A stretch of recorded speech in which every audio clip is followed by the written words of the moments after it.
motivation uprise. Okay, so this time of year can be the most difficult time of year. This and vacations can be the most difficult time of year to avoid those extra pounds, right? And so, how do we, I get this question, hey, how do you stay motivated? Here's the thing, you're not alone when you struggle with this. We all struggle with this at different times in our life. I have even struggled with motivation at times. So it's not something that we haven't all struggled with. You're not alone. So, what we're going to cover here is understanding why we gain that weight during the holidays, identifying our holiday triggers, and uncovering your motivation, the power of pre planning and pre deciding. I think one of the biggest areas that's changed my life is this pre planning and pre deciding and developing a plan to stay on track because we got to have a plan, right? And staying motivated when things get tough, when things come up. And things come up. That's just life, right? And then I'm going to go over how the Revive Now program can help you achieve your health and wellness. And I've got a lot of people on here with me that are already in my Revive Now program. So I love that. Makes me so happy. So again, let's talk first about why we gain weight during the holidays. Okay, we eat more. Okay, there's food everywhere, right? And some of this food reminds us of when we were younger, and it's hard to resist it. The other thing is we're less active, right? Think about it. There's so many more things to do, parties, holiday shopping, just other things, and that we let that interfere with our quote either workouts or just our movement in general. The other thing is this can be a very stressful time of year, and stress can lead to overeating. Stress can rise our cortisol, all the things, right?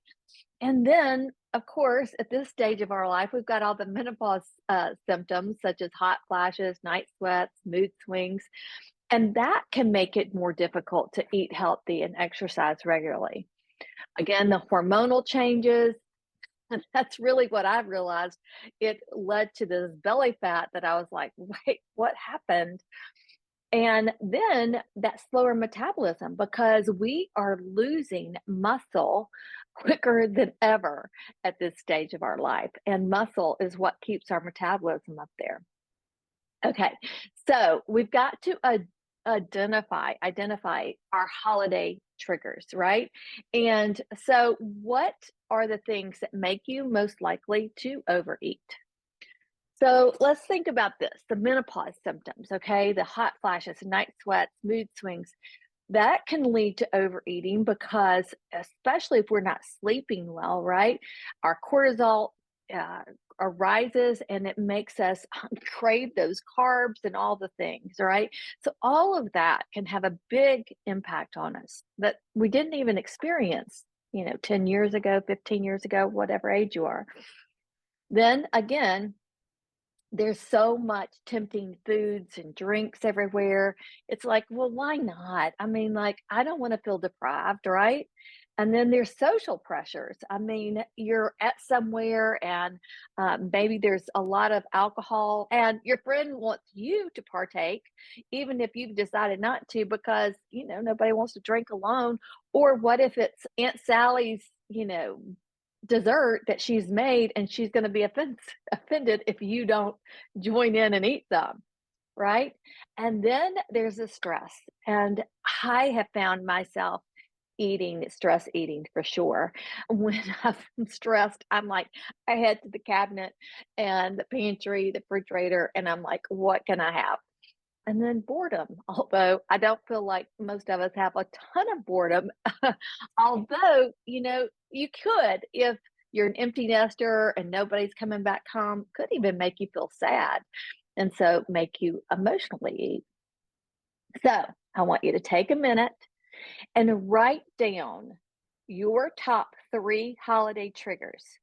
Again, that you're not alone. I think that's the biggest thing that we all need to understand, that we all experience this. It's not just one person. You're not an anomaly out there, that we all experience things like this. So think about it. and then write these things down. This will help you. And like I said, if you want to share it in the chat, love to see that so that people can see you're not alone. Yeah. Yeah. The pretty food, drinks, all that, the stress. I got it. I know. I'm the same way. It's can be tough. Moving less. Yes. Yes. Okay. So here's what we have to do. So we've got our triggers. We've got to develop that plan. Okay. So that we can stay on track. So let's go over a few tips that can help. One is we've got to be realistic about this, right? So many times we're like, well, I'm going to this party and I'm not going to eat anything or I'm not going to eat any dessert. I mean, that's not realistic and that's not fun. Like, all about fun, right? During the holidays. And I don't want to go to a party or something like that and just can't do it all. So we have to start small. Maybe we just eat one less dessert or we just decide what we're going to do. I mean, maybe it's exercise 3 times a week, but it could be, whatever. It's just small things. So we have to be realistic about it. And then making healthy choices. So, we I talk about this a lot on Instagram and Revive Now, but we've got to really prioritize that protein so that we can make those healthy choices when we're at a party. I think that's really important. Be mindful. That is the key on stress eating and emotional eating is really pay attention and pay attention to your hunger cues, hunger and fullness cues. I can't say how many times I've been eating something and it is so good and I know I'm full, but I keep eating. Has anybody else been there? Okay, I think we all have at times, right? But if we pay attention to how we're feeling, and so really becoming mindful of that, it takes time, it takes practice, it doesn't happen overnight. And then find healthy ways to release stress, exercise, meditation, spending times with your friends, loved ones, laughing, all of those things reduce stress. One of my favorite things is to get out and walk in nature, especially if I'm super stressed. That gets me away from my pantry, away from my refrigerator. And then we've got to manage those menopause symptoms because those, I mean, those are real, they are real, right? And there's so many menopause symptoms. So, I mean, really talking to your doctor and being your own advocate. I mean, that's what we have to do. And then we have to eat that healthy diet. So, making sure that you're getting plenty of whole foods, real foods. Like if it comes from comes from the ground or has a mother, then that's the real food, right? And try to avoid as much of the processed foods and sugary drinks and all the stuff. You know, again, it comes back to this prioritizing your protein because your protein will keep you full longer and it will keep you satisfied.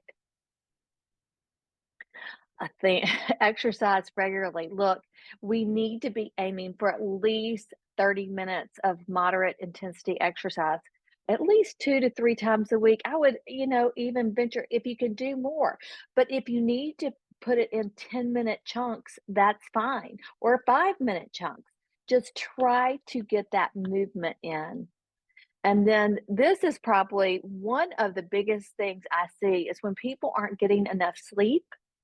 Oh man, it can lead to way overeating, you're consuming the wrong foods and everything. So really prioritizing that sleep, and that could be a whole workshop on its own. So, here you go. I want you to take a moment and write down one small change you can make to your diet or your exercise routine to stay on track during these holidays. You know they're coming up. So, what is one thing, just a small thing, doesn't have to be big. Usually, we know what that one thing is. Comes to mind pretty quick. Again, if you want to put it in the chat, I would love to see it. Get in a daily walk. Yes, yes, yes. I love that because that reduces stress, it gets their movement in there, all those things. Mindful eating, mindful movement. Yes, I totally, totally agree with you. I love this. Thank you for sharing, y'all. Simply eat less of the good stuff. Yeah, and that's so important because I think that eating less of the good stuff, think about this. That first bite is the best bite. The second bite's pretty good too. The third bite, there's this law of diminishing return, right? So, yeah, don't fill my pantry with temptation. Oh, yes, yes. I love this. Okay, stop eating when I'm full. That's a good one. I love that. Thank you so much. Here's the I think one of the most important things, the power of pre-planning and pre-deciding and why we need to do it. So, why does it help? How does it help? It reduces our stress. When we know what we're going to do and eat ahead of time, we don't have to it relieves that decision fatigue.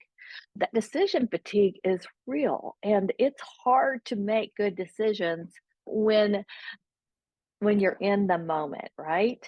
And then it improves our mood because when we achieve our goals, it releases that dopamine in the brain that makes us feel good. So, by pre planning, pre deciding, we can set ourselves up for success and boost our mood at the same time. And even more important, and we need this, it can boost our energy levels because when we're eating the right food and we're moving, we have more energy. So we've got to schedule that time and really think about it. Pre plan the meal, schedule the time for the workout so that we can take care of ourselves because we have to put our own oxygen mask on until we help. We try to do it all, right? And we've got to take care of ourselves so that we have the energy to do all the other things. Ways that you can use pre planning and pre deciding to avoid that holiday weight gain. Plan your meals and snacks ahead of time, right? And look, it's just thinking through the day, the next day. It doesn't have to be some formal thing. It could be on Sunday, thinking about your week ahead, what's coming up, what do you have, how can you make those meals and snacks. Can you do some pre planning on that? And think about that. I try to think at least the day before what's going on the next day. And then or even better, have a list of your healthy snacks. Even another thing I really like to do is if I'm invited to a party, bring one of those snacks. Say, can I bring something so that you aren't tempted by all the other stuff? Listen, you're helping somebody else out too.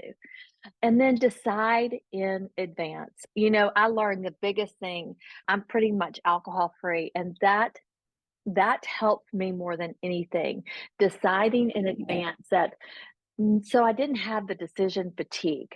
So I decided in advance I was going to go to the party and I wasn't gonna have a glass of alcohol. Or if I was going to, I was gonna have one and then water the rest of the night or a mocktail or something like that. So pre-decide because that will help you, avoid overeating, but drinking too much so that you feel bad the next day, all of that. What one action can you take today to start pre-planning and pre-deciding for a healthier holiday season? Going to look at what I have in my fridge and pantry, decide what I can make the next couple of days that is healthy. I love that. Thank you. Get a cute journal and spend time planning during morning routine and coffee. Yes, yes, yes. I love that.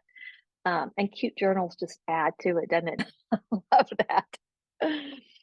Plan alternate desserts to add to the traditional desserts. I love that because there are other desserts that aren't so crazy, right? Plan what I'm going to eat and drink all Saturday at the OU football games. Here's the thing. So, how do we stay motivated when things get tough? Okay. When people are around and all the things. So, how are we going to deal with our setbacks and stay motivated? That's the key. Okay. So number one, we're not going to beat ourselves up if we overeat, if we overdrink, or I mean, like, look, We've spent years doing that. Let's stop doing that. Give ourselves grace. Just move on. Let it go, right? And then we're going to focus on our long term goals. And remember, those goals don't happen overnight. Sometimes they take, a month, 2 months, 3 months, a year. So remember your why. We have to remember why do we want to avoid that holiday weight gain?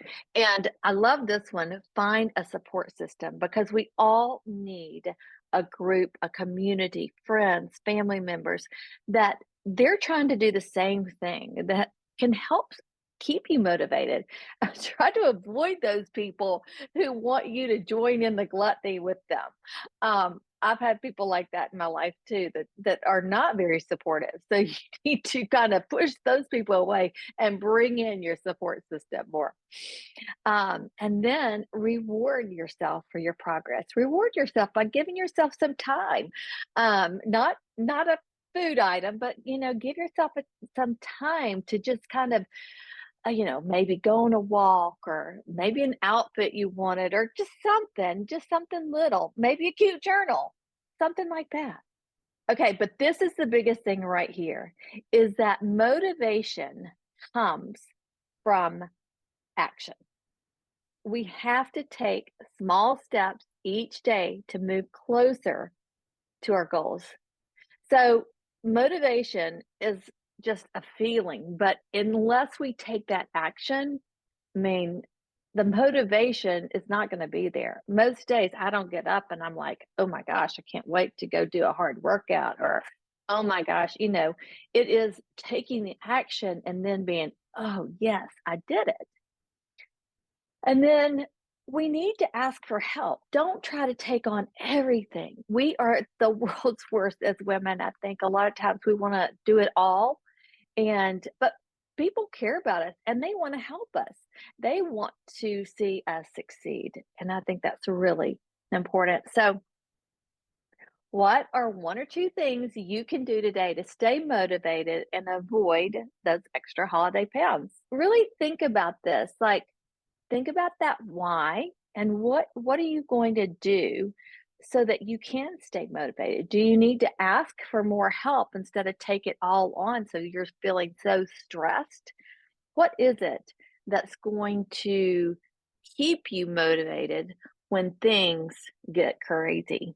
I love that. Prioritize my schedule. I think that is, make a plan. Yes, I think all those things are so important, because if we don't, then that's when we get sidetracked. The other thing is, think about this, like, jump right back in. Like, if there's, like, let's just say it's a workout thing and you miss a couple of workouts, don't worry about it. Just jump right back in so that you will stay motivated. And remember that why. I think the knowing that why is one of the most important things. So, I want to thank you all for being here so much, and know that together we can overcome our obstacles.